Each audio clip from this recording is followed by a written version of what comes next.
A big hello to my YouTube family. Welcome to Diva Classes. This is Divya Vadvani, your English teacher. Today we'll be doing the time management and paper presentation part of English language. Since tomorrow is your exam, so the very first part we'll be taking is time management, जिसके लिए already council has given you the specifications कि किस question को कितने time देना चाहिए और कितना टाइम दूसरे क्वेश्चन के लिए रखना चाहिए. Okay, then we'll be studying the suggestions that the council itself gives you, जिसमें हमने ऑलरेडी आपके साथ एक पीडीएफ शेयर कर चुके हैं of previous year papers of 2020 and 2019. ठीक है, उसी में कुछ जनरल सजेशंस दिए हुए हैं. And at last we'll be taking the questions that has been asked to me by far related to English language, जो बहुत ज्यादा हमसे पूछे जाते हैं और उसी के ही reply I will be giving you. The very first part in this is that your paper, obviously you know that this will be of 80 marks in 3 hours. आपको 15 मिनट मिलेंगे. अब ये 15 मिनट में what things you have to do? The very first thing is choice of paper, choice of essay कि which is your best essay, जिसमें आपको पता है. देखो, जरूरी नहीं है कि आर्ग्यूमेंटेटिव अगर बहुत मेरा फेवरेट है तो every time I have to take argumentative, क्योंकि कभी कभी टॉपिक्स ऐसे आ जाते हैं कि you are not able to do.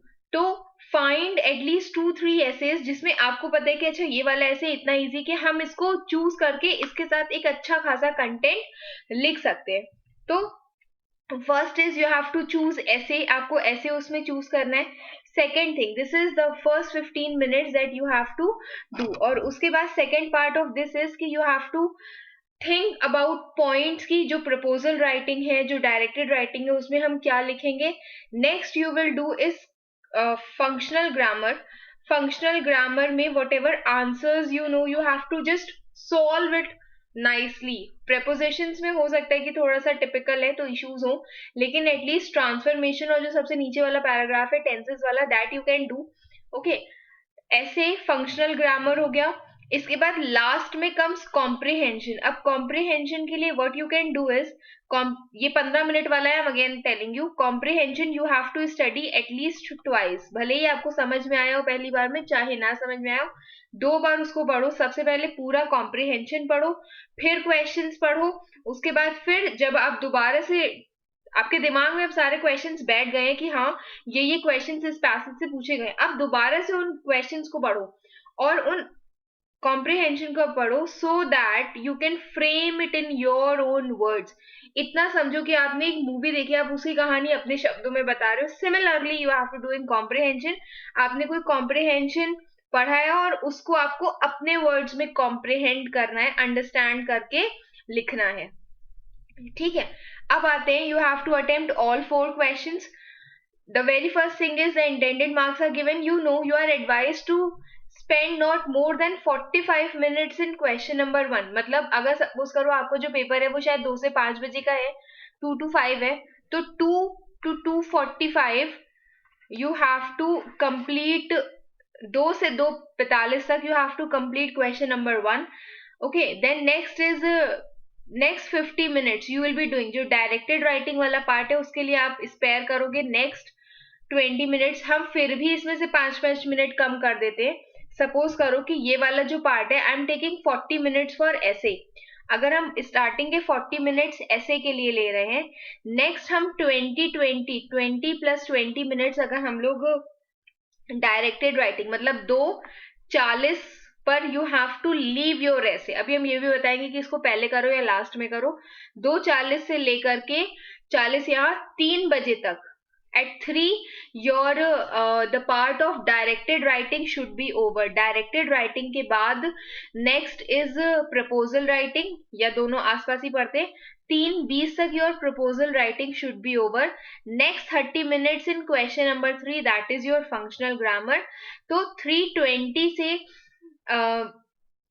3:20 से 30 मिनट्स लेने. चलो हम 10 मिनट्स इसको और ऐड कर देते, हो सकता है आपको सोचने में या समझने में टाइम लगे. ठीक है, अब ये हो गए 30 मिनट्स. 3:30 से लेकर के 4 you can complete the part of functional grammar. Functional grammar में थोड़ा सा टाइम, इतना भी ज्यादा वैसे नहीं लगता है time. It is a 10 minutes think. Again I am saying, सिर्फ 10 मिनट की चीज होती है फंक्शनल ग्रामर, अगर आप पहले से उसको कर लो तो. फिर आफ्टर फंक्शनल ग्रामर, अब 4 से 5 बजे के बाद you are sufficient time, take again 40 minutes 45 minutes. इसमें जैसे 50 मिनट दिया, हम सब में से कुछ कुछ मिनट कम कर दे रहे हैं। 45 मिनट्स इन कॉम्प्रिहेंशन। ठीक, इस कॉम्प्रिहेंशन को अगर आपने अपने पूरे पेपर को 4:45 तक अगर आपने इसको खत्म कर दिया है, तो you have still 15 minutes and read the whole paper. I know revision बहुत ज्यादा बोरिंग होता है, people don't do actually, I never did. तो हमें भी ये पता है कि, but I am literally telling you कि देयर आर स्टूडेंट्स जिनको मैंने अपनी नजरों के सामने पूरे पूरे पेपर को रीड करते देखा है with pen, and there are so many mistakes that they can find. और उससे क्या होगा, बस इतना समझ लो कि अगर मैंने इस चीज को लास्ट के 15 मिनट में रिवाइज कर लिया, तो what will happen, you will at least be getting 5 number आपके उसी में बढ़ जाएंगे, क्योंकि आपने जो गलतियां हैं वो कम हो जाएंगी। Okay, now this one is clear. अब आता है the very first part of question number 1, जिसमें you have to choose any one essay। अब whatever essay you choose, how you will change the paragraphs in it. आपने normally देखा होगा कि अगर आपने 4 लाइन का कोई पैसेज लिखा है, तो इज इट नेसेसरी कि जब आप नेक्स्ट लाइन लिखो तो इतना स्पेस छोड़ो ही? नहीं, बिकॉज भर का स्पेस जो हम लोग छोड़ते हैं, तो इट्स नॉट नेसेसरी कि आप वो स्पेस छोड़ो। Just right your passage into 5-6 lines, ठीक है। और उसके बाद बीच में जो एक लाइन छोड़ते हो वो भी नहीं छोड़नी है। यहां पर आपका ऐसे का पैराग्राफ खत्म हुआ। Here, right from here you have to start the next passage या next part of your comprehension, next paragraph जिसे कहते हैं कॉम्पोजिशन का। Then this is over. अब इसमें ये जितने भी काइंड ऑफ एसेस है, और इसमें आपको what kind of things you need to mention, I have already told. ठीक है, पैराग्राफ्स बस चेंज होने चाहिए। हाँ, एक और चीज इसमें और है, 400 से 500 वर्ड। अब सपोज करो कि आपका जो एक पूरा पैसेज है 100 वर्ड्स का, वैसे काउंट कर लेना, अलग अलग हैंडराइटिंग के अकॉर्डिंग होता है। हम ऑन एन एवरेज इसको 1 पेज या 1.5 पेज, हम सॉरी 7 मोर देन हाफ से 1 पेज अगर हम कंसिडर करते, तो यू कैन टेक एटलीस्ट, ये वैसे भी बहुत ज्यादा है, हम अराउंड 150 वर्ड्स मान के चल सकते हैं कि एक पेज पे at least 150, on an normal writing में 150 वर्ड्स आपके 1 पेज पे आ जाते हैं। तो what you can do is, you can write 3 to 3.5 page, जिससे 3 to 3.5, 3.5 पन्ने pages you can write in the part of ऐसे। ठीक है, you can extend it more but don't make it less than 2.5 pages. 2.5 pages भी हम बहुत कम बता रहे हैं। This is why I am saying कि इसको इससे ज्यादा कम मत करना, कम से कम वो 2.5 पन्ने का होना चाहिए। More you can extend it to even 5 pages also, आप उसको 5 पेजेस तक भी एक्सटेंड कर सकते हो if you have enough time. तो जो भी आपने एक बार लिखा हो उसका सिर्फ एक पन्ना लो, एक पन्ने का आप अपने आप से वर्ड्स काउंट कर लो, और उससे आप ये समझ जाओगे कि हमें कितने पेजेस लिखने हैं। ठीक है, but still I am saying it should be at least minimum of 2.5 पन्ने, लेकिन ये कम से कम है, this is not sufficient still. Okay, next part is you have to moving towards the part of directed writing. ठीक है, now if comes directed writing, तो already told कि directed writing के लिए there is no specific format given. Students are still asking has it to be done in box, so it's not necessary कि आप उसको box में भी करो, and same is with the part of prepositions also. अब इसमें markings you need to know कि इसमें मार्क्स, अब ये देखो, जैसे ये मान लो कि ये 150 मार्क्स का है। ठीक है, now 10 marks, if 10 marks count for 150 marks, तो 20 मार्क्स की कोई चीज होगी, it should be of 300, around 300 words. तो आप एक चीज इसमें डिवाइड कर लो, right around of 250 pages, 250 words. तो how would 250 words be counted? अब ये एक और चीज कर सकते हो कि जैसे 15 नंबर का या 10 नंबर का एक ऐसे, अगर हम आपसे ये कहते हैं कि On an average, it takes around with formatting 1.5 pages. So this you can do a max starting from 1.5 to 2.5 pages आप इसका कर सकते हो. ये उसकी मैक्सिमम लिमिट है. डायरेक्टेड राइटिंग इससे ज्यादा बड़ी नहीं होती है. आप चाहो आप उसको 2 पेजेस में भी ओवर कर सकते हो. That is sufficient. ठीक है, बस आपका कंटेंट इतना स्ट्रांग होना चाहिए. पन्ने भरने के लिए आप नहीं आए हो. इतनी ज्यादा डिटेल्ड चीज मांगी ही नहीं गई है. सिर्फ आपको ये सारे पॉइंट्स लिखने होते हैं. इन सारे पॉइंट्स को एक दूसरे से लिंक करना होता है. That's it. Then moving towards the next part, this comes. अच्छा, एक और लाइन हम इसके जो इंस्ट्रक्शंस है इसमें भूल गए थे. You have to begin each answer on a fresh page. इसका क्या मतलब है? ऐसे आप नए पेज से स्टार्ट करोगे. Very important. देन इस पार्ट का ये जो हिस्सा है, first directed writing separate page, then proposal writing on an another separate page. फिर उसके बाद क्वेश्चन नंबर 3 का this part on a separate page. Questions वैसे अलग अलग बोले, बट एक पेज तो वो खा ही जाएगा ना. अगर ये भी इतने सारे हैं तो वो एक पेज खा जाएगा. उसके बाद this second one again separate लिखो. जरूरी नहीं कि आप यहाँ पर भी लिखो. मतलब एक पेज है तो जरूरी नहीं है कि आप कुछ यहाँ पर लिखो और कुछ यहाँ पे लिखो. Just write it straight, it's okay. फिर next the third one you will start again from the next page. फिर सबसे लास्ट में कॉम्प्रिहेंशन कम्स. अब कॉम्प्रिहेंशन में I have already told you कि ये it has to be very neat clean. ठीक है, ढंग से पढ़ो इसको. Whichever tense has been given, अब उसी टेंस में you have to write the very first thing. क्या बोली गई ये हम लोग ऑलरेडी एक्सप्लेन हम कर चुके हैं in the part of writings. First इसमें क्या कहा गया है कि you have the very first given below are 3 words. Again I am saying ये आपको मीनिंग दी हुई है. Words which have a similar meaning दी हुई है. आपको उनके वर्ड्स ढूंढ करके निकालने थे. सेकेंड वाला क्या था जिसमें आपको क्या यूज करना था? You had to use this word in a sentence and that should not be the same as use in the form. But इसका फॉर्म भी चेंज नहीं होगा. आप उसमें ed ing कुछ नहीं लगाओगे. ठीक है. फिर नेक्स्ट वाला पार्ट इज, अब ये जो क्वेश्चन वाला पार्ट है, that you have to do from the different pages. Do it from the different page so that की जो नीटनेस है वो थोड़ी सी ज्यादा लगे, क्लीनलीनेस थोड़ा सा ज्यादा लगे आपके पेजेस में. ओके, ये सारे क्वेश्चंस वी हैव डन. अब एक चीज इसमें समझना कि whenever a question is asked, if explain the phrase, आपने उस phrase को explain किया. if it is written in past tense in the comprehension, do it in past tense. फिर state how this feeling is brought out in the passage. again same question का second part है. Simply सिर्फ एक जो paragraph है उसको change करके नीचे लाइन में उसको लिख दो, सो दैट यू नो कि दोनों ही टॉपिक्स कंसिडर किए गए, दोनों ही टॉपिक्स उठाए गए. सेम पैराग्राफ में लिखोगे तब भी कोई प्रॉब्लम नहीं है, बट इट्स जस्ट कि आप उसी को ही दूसरे पैराग्राफ में लिख दोगे तो at least it will be shown कि आपने दोनों पार्ट्स अटेम्प्ट किए हैं. देन सेकेंड वाला जो क्वेश्चन है, अब इसमें भी you can not find the tense, तो write the tense in which the comprehension has been given. अब this was the third one.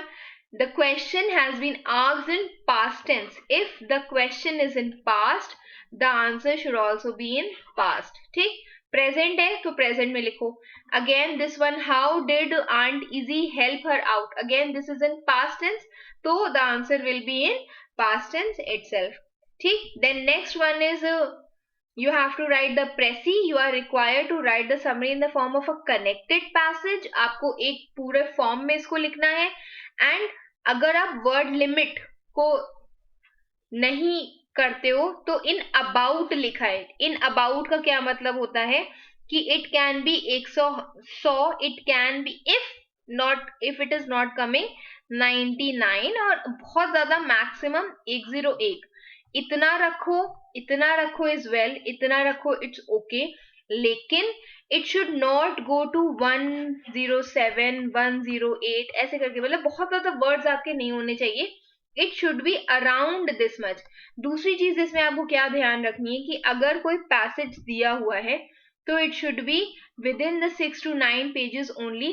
दूसरी चीज कि अगर 6 मार्क्स का है तो अकॉर्डिंगली करो, 2 मार्क्स का है तो right 4 lines, here also 4 lines, here also 4 lines, 4 to 5 lines in a passage of 2 marks answer is sufficient. ठीक, फिर anything else in this part जो रह गया हो, आई हैव एक्सप्लेन एवरीथिंग, बचा कुछ जितना भी था। Now we will move towards the general suggestions जो बोले गए हैं कि आपको यही सारी चीजें करनी चाहिए, and which I don't say, the council itself says. तो we will move towards next part. ये प्रपोजल राइटिंग का, हाँ ये देख लो जरा, प्रपोजल राइटिंग में क्या था, what things you need to do is the very first part is you have to write an heading. Okay, after heading is this is your main title, उसके बाद हेडिंग या इंट्रोडक्शन कि आप क्यों करवाना चाहते हो। ऑब्जेक्टिव्स में यू विल राइट कि क्या उसका main, what role will that particular proposal play. ठीक, और it should have maximum of 2 points, जैसे इसमें लिखा हुआ है हेडिंग या इंट्रोडक्शन में मैक्सिमम ऑफ 2 पॉइंट्स, और ऑब्जेक्टिव्स में मिनिमम 2 ऑब्जेक्टिव्स, आप ज्यादा भी कर सकते हो, no issue. Then list of measures कितने थे इसमें, 1 2 3 4 5 चीजें दी हैं। You can prepare of at least कितने marks, you can prepare of 4 points at least. आप बढ़ा के भी लिख दोगे तभी भी ये चीज चल जाएगी। This already I have send you on Telegram.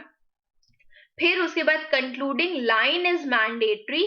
Linguistic ability के लिए भी आपको मार्क्स मिलेंगे कि आपकी लैंग्वेज एबिलिटी, ग्रामेटिकल एरर्स ना हो, ये सारी चीजें यू नीड टू नो। अब देखो इसमें एक इंपॉर्टेंट नोट भी दिया हुआ है कि प्रपोजल राइटिंग में what things are there, there is a proposal, the student should have to provide an apt title, there should be heading, there should be introduction, 2 points का introduction होना चाहिए, कम से कम 2 objectives, minimum of 4 points for list of measures कि वो कहाँ conduct किया जाएगा, date place time कि कौन सी मेरी टारगेट ऑडियंस है, कौन सी एक्टिविटीज हम उसमें कंडक्ट करेंगे, और सबसे लास्ट में यू नीड टू कंक्लूड, एक प्रॉपर सेंटेंस होना चाहिए आपकी प्रपोजल राइटिंग को कंक्लूड करने के लिए, और एक्स्ट्रा 2 नंबर आपकी लिंग्विस्टिक एबिलिटी के लिए है।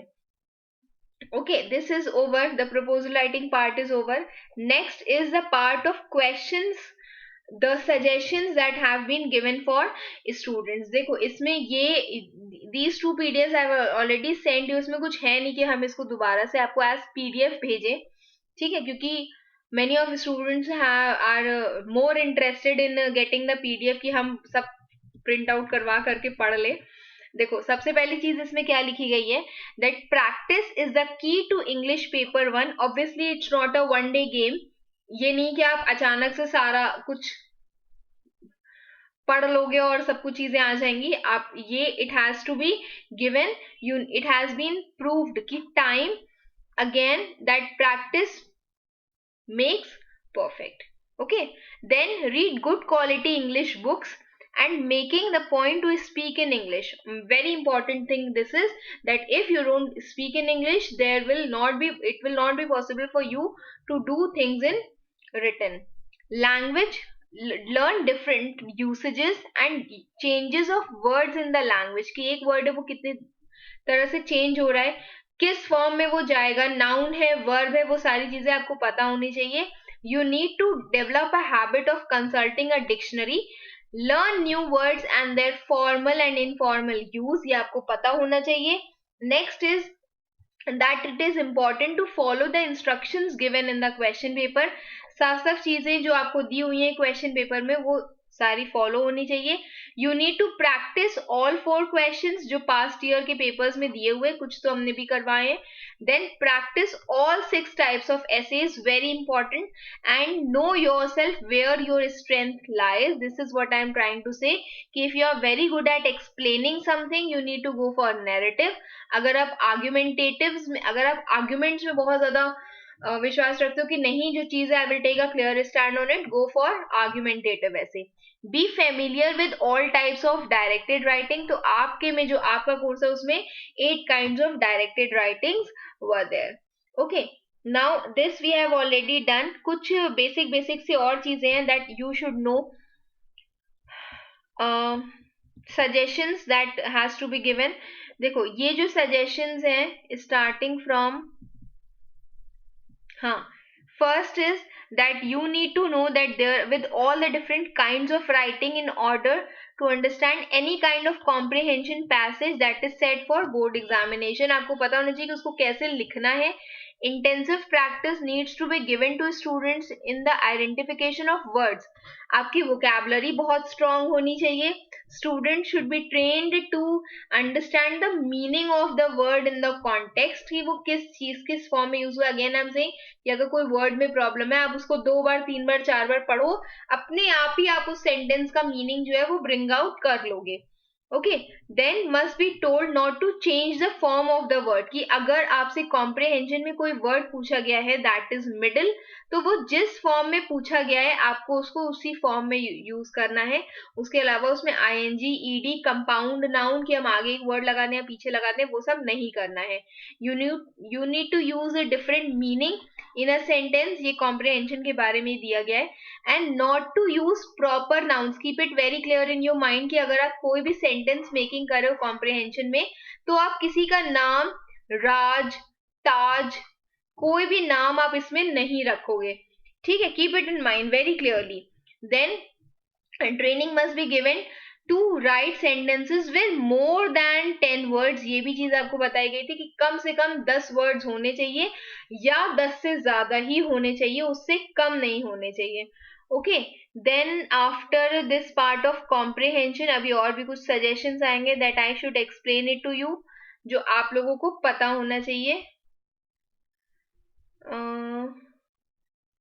ये आंसर दिया, मार्किंग स्कीम दिया. देखो ये आता है मेरा फंक्शनल ग्रामर कि स्टूडेंट्स को बहुत ज्यादा रेगुलर प्रैक्टिस होनी चाहिए ट्रांस ग्रामर की और ट्रांसफॉर्मेशन की स्पेशली. ठीक है, बहुत सारी चीजें तो डिस्कस की ही गई हैं. Encourage students to go through as many exercises. Answers should be discussed. Students must be told to ensure that the most necessary and minimal changes. Transformation के टाइम पर एक चीज हमेशा याद रखना कि जो चेंजेस इन मीनिंग है, मीनिंग तो चेंज होनी चाहिए चाहे होनी नहीं चाहिए. और दूसरी चीज form should, if form you are changing तो the form should be changed very lesser, बहुत ज्यादा उसमें चेंजेस नहीं होने चाहिए. Then regular practice must be given in the meaning and usage of phrasal verbs is very important, and the prepositions of phrasal verbs almost at वही same चीज है. To help students understand the different prepositions used in different context of the sentence. Okay, after functional grammar, next part is the directed writing and proposal writing part. अब देखो फिर क्या कहा गया है कि students must give their a lot of practice for report writing and ensure that they are familiar with all kinds of reports given in the syllabus, in the sense कि जितनी भी आपकी डायरेक्टेड राइटिंग्स हैं, review है, cultural programmes है, वो सारी चीजें आपको पता होनी चाहिए. There should be, you need to know the correct format of proposal writing as given by the council, जिसका हम PDF ऑलरेडी आपको शेयर कर चुके हैं. You can search it in the files part of Telegram channel. They must be given enough practice on different kinds of proposals. Teachers must ensure that the students learn to write heading, subheading and the concluding line जो कि proposal के part में दिया हुआ है. They must also train to write the points according to the marks assigned in each section. इसमें कहीं पर भी नहीं लिखा गया है that you have to write the proposal in a box kind of thing. ठीक है, ये इसमें कहीं पर भी ये चीज मेंशन नहीं की गई है. बस इतना है कि ये आप देख सकते हो, जैसे इसमें जो जैसे पिछले वाले क्वेश्चंस में क्या था कि ये 300 वर्ड्स की थी, अब जस्ट बिकॉज की 5 नंबर उसके कम हो गए तो आप ऑलरेडी उसको 250 वर्ड्स या 200 वर्ड्स तक का कर्टेल कर सकते हो डायरेक्टेड राइटिंग को. Next is the very first part of suggestions जो कि ऐसे राइटिंग वाला पार्ट है.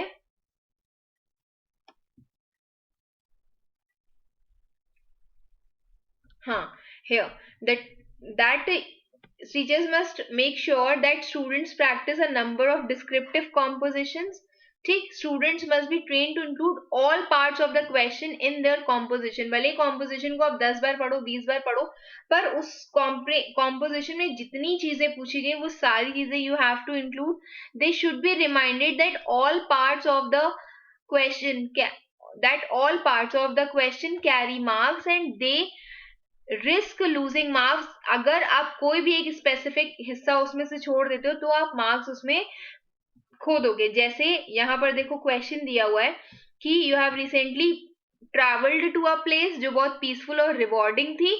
अब you have to describe that weather, वहां का यू हैव टू डिस्क्राइब, उस जगह को डिस्क्राइब करो, वेदर डिस्क्राइब करो, पीपल और वहां की लोकल एक्टिविटीज। चार चीजें है ना, तो you need to describe each and every part of this. वही चीज यहाँ पर बोली गई है। इसीलिए कह रहे हैं कि जब कल एग्जाम में पेपर मिलेगा तो उसका जो पार्ट है उसको एक साथ, पेंसिल भी आपको नहीं यूज करनी होती क्वेश्चन पेपर में, तो वो भी मत करना। फिर it must be insured that students get enough practice in writing reflective compositions using proverbs and well-known lines from other works of literature. Again, I am saying that कौन से comprehensions में you can use the part of quotes and proverbs, वो आप reflective में कर सकते हो. Okay, the need for practice cannot be emphasized enough. The more practice students get, the quicker they will understand all the relevant details that need to be incorporated as part of the composition they write. कि वो जो भी composition लिख रहे हैं, अगर आप उस practice करोगे तभी वो चीज आएगी, no matter आप जितना भी oral चीजों को समझ लो. Then teachers need to ensure that the students are given enough training in writing short stories. अगर आप शॉर्ट स्टोरी वाला पार्ट भी अटेम्प्ट कर रहे हो, there should be all the elements, जैसे कि plot, setting, characters, dialogue and a logical ending should be there. I hope you have got this much point. अब इसके बाद हम लोग एक और सजेशंस वाला लेंगे जिसमें कुछ general suggestions have been given. Okay, कौन से जनरल सजेशंस हैं? द वेरी फर्स्ट इज कि practice past years board papers. ये भी वही स्टूडेंट्स के लिए जनरल सजेशंस है जो थोड़े से ज्यादा मात्रा में दिए हुए हैं. हाँ, first is you need to practice board papers, practice all writing skills, specially essay writing. Writing skills मतलब कि डायरेक्टेड राइटिंग, प्रपोजल राइटिंग और essay writing. Then exercise practice करो ग्रामर की, बुक खोल करके उसको प्रैक्टिस करो. इट डजंट मीन कि every time you need to watch a video and you will get everything. Read newspapers and books to enrich vocabulary. This I have already told you months back. कोई कौन सा video था जिसमें how to get good marks in English grammar, जिसमें हमने साफ साफ बोला था कि आपको न्यूज़पेपर्स या चीजों को पढ़ो जिससे आपकी वोकैबुलरी बहुत ज्यादा स्ट्रांग हो. You need to give equal importance to the practice of comprehension passage. ऐसा नहीं कि अनसीन आएगा तो हम उसमें जब आएगा तब देखा जाएगा.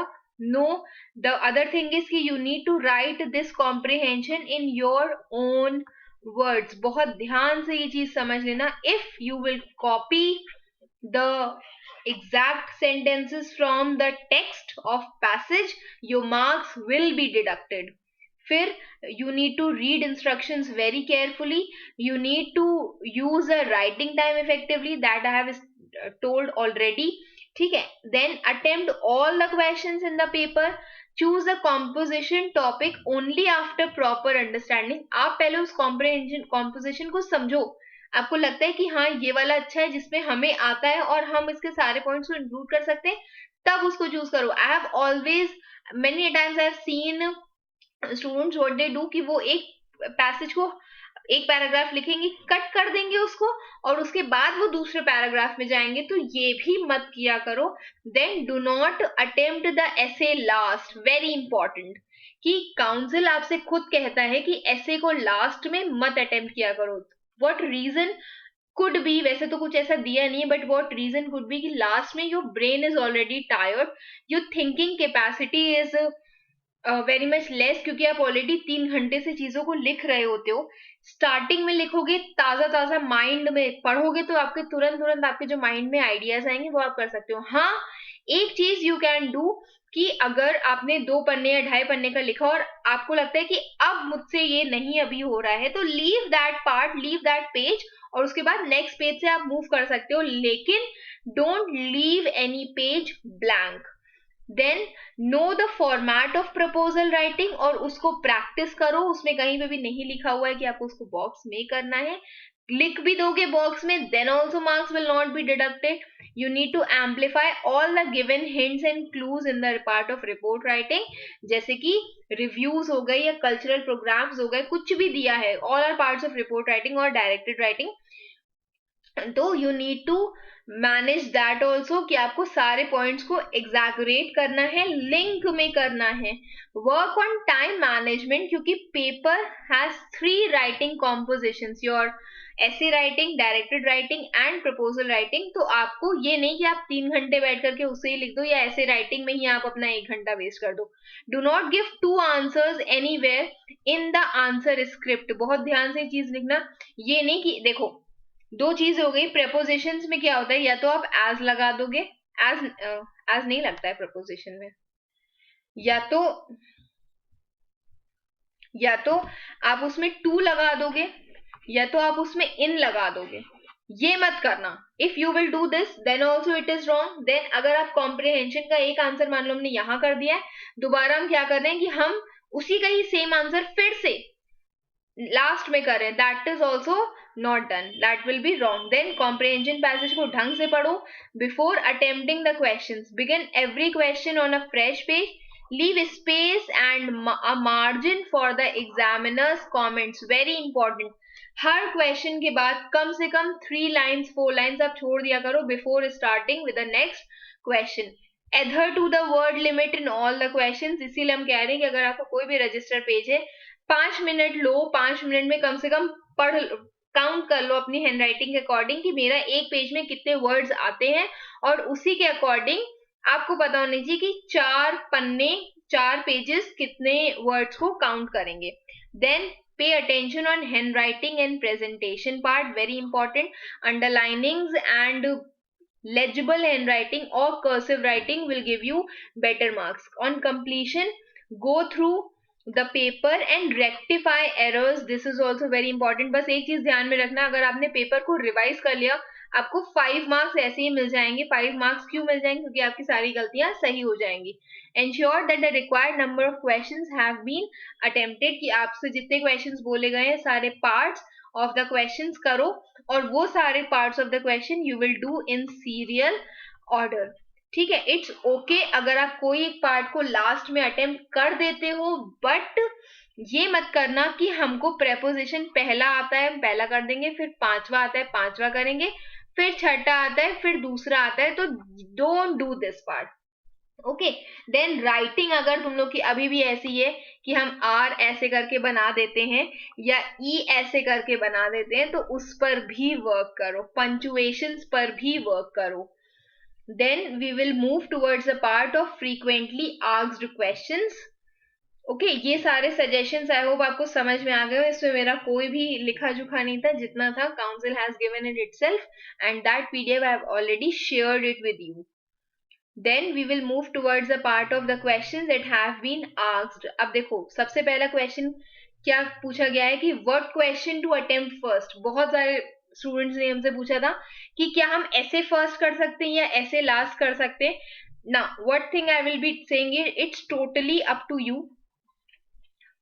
ओके, आप चाहो तो आप फंक्शनल ग्रामर भी पहले कर सकते हो, इट्स ओके, लेकिन सीरियल ऑर्डर में करोगे, पहली चीज it will be better for you.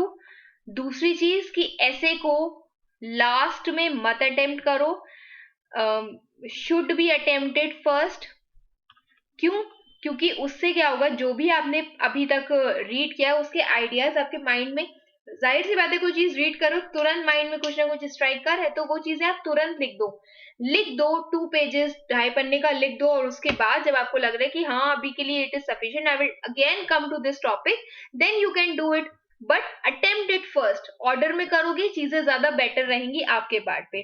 Then which name has to be written for school in directed writing, तो अगर उसमें साफ साफ लिखा हुआ है XYZ school, kindly use the specific school only. Last तक आते आते भूल करके अपने स्कूल का नाम ABC मत कर देना। Okay, it happens. उसके बाद कैन ऐसे भी रिटन एट लास्ट, तो I am again saying that this is up to you, totally up to you.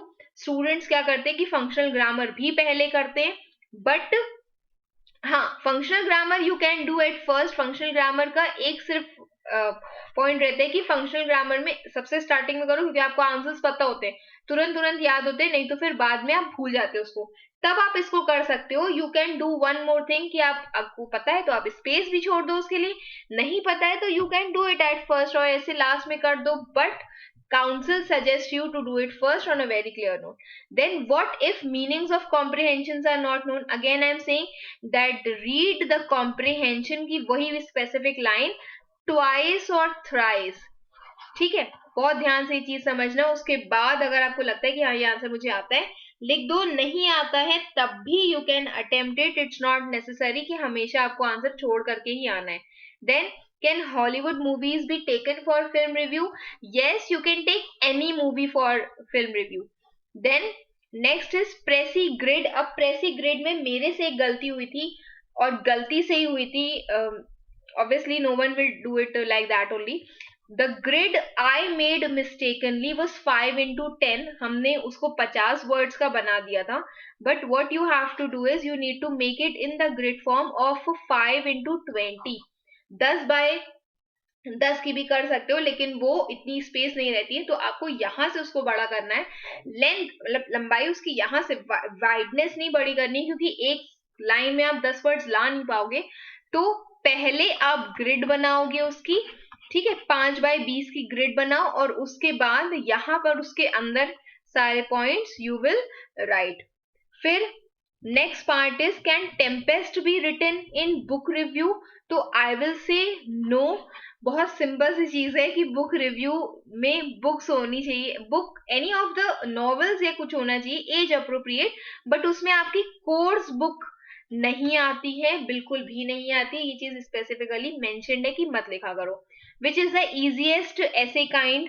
Okay, now the first part in this is कि यू नीड टू, नैरेटिव्स होते हैं जिसमें आपसे बहुत ज्यादा कोई रूल्स रेगुलेशन चीजें दुनिया भर की चीजें नहीं पूछी जाती है, सिर्फ आपसे आपका एक्सपीरियंस पूछा जाता है। उसमें आपको ये पता होना चाहिए कि उसमें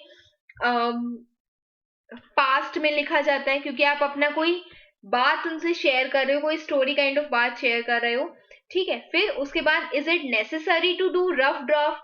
it is totally up to you. Key points are important, क्योंकि आप खुद देख सकते हो हमने जो आपको पीडीएफ शेयर की थी, की पॉइंट्स उसमें बने हुए हैं, तो उसमें अगर बने हुए तो ये की पॉइंट्स बनाओगे, की पॉइंट्स को अपने पार्ट्स में बनाओगे। उसके बाद आप चाहो तो डायरेक्टली फेयर ड्राफ्ट कर सकते हो, बस रफ ड्राफ्ट का रोल इतना सा होता है कि इसको अगर आप बनाते हो तो आपको अपनी वर्ड लिमिट का अंदाजा हो जाता है। अभी थोड़ी देर पहले हम लोग ने पढ़ा था इंस्ट्रक्शंस में कि अगर वर्ड लिमिट एक्सटेंड होगी तो आपके मार्क्स डिडक्ट होंगे, as simple. Which directed writing is important? How can I tell you? As simple. This also report writing I am telling you बहुत बार आई है, ठीक है, बहुत बार आई है रिपोर्ट राइटिंग, और उसके लिए भी आपको एक स्पेसिफिक सा सिचुएशन दे दी जाती है, लेकिन इट्स नॉट नेसेसरी कि हर बार यही चीज आए। कभी कभी स्पीच राइटिंग भी आई है, बट हाँ अगर पास्ट 10 years की बात की जाए तो ट्वाइस, थ्राइस और 4 times सिर्फ रिपोर्ट राइटिंग ही आई है। But prepare all 8 kinds of report write, all 8 kinds of directed writing. Then box is necessary for proposal. देखो जो फॉर्मेट दिया गया है उसमें तो इट हैज बीन मेड, ठीक है, और हैज बीन मेड क्या, वो तो क्वेश्चन में भी ऐसे करके बॉक्स बना ही हुआ है, तो this is totally up to you. आप चाहो तो उसको बना सकते हो, जैसे अगर 10th में थे नोटिस राइटिंग में भी एक बॉक्स के जैसा बना हुआ था, ईमेल में भी एक बॉक्स बना हुआ था, तो आप उसको बना भी सकते हो, नहीं भी बना सकते हो, this is up to you. हाँ इतना देखो, साइड्स में मार्जिन होती है, ऊपर और नीचे उसको बना देना, it's not a big issue in that. बस इंस्ट्रक्शंस में ये चीज मेंशन्ड नहीं है, इसलिए आई एम सेइंग इट। बाकी उन्होंने सिर्फ इतना बोला है कि आपको किस किस चीज के हेडिंग्स और इन सबके मार्क्स मिले। कहीं उन्होंने ये चीज लिखी नहीं कि बॉक्स बनाओगे तो मार्क्स मिलेंगे, नहीं बनाओगे तो मार्क्स कटेंगे, ऐसा कुछ भी उसमें नहीं मेंशन है। Which pen to be use, ये भी एक क्वेश्चन पूछा गया है हमसे। तो you have to use black, blue, okay. Highlight करने के लिए या कुछ स्पेसिफिकली कोट्स लिखने के लिए आप ब्लैक पेन का यूज कर सकते हो। Then any topic that is any topic repeated in language paper, then again I'll be saying no। अब past जो हमने अभी कल परसों जो हमने ऐसे राइटिंग वाला टॉपिक दिए थे जिसमें ये लिखा, बहुत सारे ऐसे से आप खुद देख सकते हो कि वो ऐसेज past 10 years में repeated नहीं हुए हैं। no topics have been given again and again। तो every time a new topic has to come। और वो new topic क्या होगा, this literally I don't know। हाँ, आपके पास किताब है टोटल इंग्लिश की, है जो भी बुक्स है आपके पास आप उससे पढ़ सकते हो। मेरे पास नहीं है तो I cannot provide you anything in that। how many pages to write for essay, again I have told कि बहुत ज्यादा you can do it for 3 pages to 3.5 pages भी चल जाएगा। This is completely up to you कि आपकी word limit उसमें कितनी जाएगी। 3.5 पन्ने या मैक्सिमम उसको 4 पन्ने 5 पन्ने भी कर सकते हो। वर्ड लिमिट से ज्यादा मत लिखना, ये नहीं कि हम उसी में ही सारा समय बर्बाद कर देना, बाकी के लिए मेरे पास टाइम ही नहीं बचा हुआ है। तो आई वुड सजेस्ट यू कि 3.5 pages are enough for it. फिर है any specific topic will come for book review और फिल्म रिव्यू। नहीं, कोई आपसे ये नहीं बोलेगा कि अगर आपको एक किताब दे दी गई है तो you have to write it specifically on that topic, rich dad poor dad वाला जो बुक थी, तो ये आपके ऊपर नहीं आएगा। बट वो क्या चेक करेंगे कि उन्होंने आपको एक वर्ड दे दिया है सिनेमाटोग्राफी। अब what you right in this part is important, भले ही वो मूवी से एक्चुअली कंसर्न हो ना हो, आप इस पॉइंट से कैसे डील कर रहे हो, मैटर यहाँ पर सिर्फ इतना है। फिर उसके बाद इसमें लिखा हुआ है, एक और किसी बच्चे ने हमसे पूछा था कि ma'am recent means in the sense कि देखो बहुत सिंपल सी चीज उसमें लिखी हुई है that you have recently watched a movie. तो डज इट मीन कि I have recently watched a new movie? नहीं, इसका सिंपल सा मतलब यही होता है कि हमने अभी रिसेंटली कोई मूवी देखी है, हमने रिसेंटली कोई नई मूवी नहीं देखी है। ठीक है, तो you can take any movie. आप नई मूवीज में नहीं कंफर्टेबल हो, जाहिर सी बात है कि 6 महीने अगर मेरे को पढ़ाई में है तो हम नई मूवी तो नहीं देखेंगे ना, उसमें देखेंगे भी तो इज इट नेसेसरी कि आप उसी को ही प्रिपेयर करो? तो you can prepare any movie. Again I am saying कि वो आपको सिर्फ एक टॉपिक देंगे, this is completely up to you कि आप उन टॉपिक्स को कैसे पढ़ते हो। उसके लिए आप, और पहले भी हमने एक वेबसाइट बताई थी टाइम्स ऑफ इंडिया, जिसमें बहुत अच्छे लेवल का रिव्यूज दिए हुए हैं, whatever I have found. तो you can study that also. I hope इतनी चीजें आपको क्लियर होंगी। अगर और कुछ है जो नहीं समझ में आया, you can mention it in the comment box. Now I am closing this session of English language here only. I tomorrow sufficient चीजें तो हम उसमें पोस्ट कर ही चुके हैं for literature. A few things that you know again for time management and paper presentation of literature will come tomorrow. Okay, till then keep studying for your exam. Best wishes. Thank you and do well.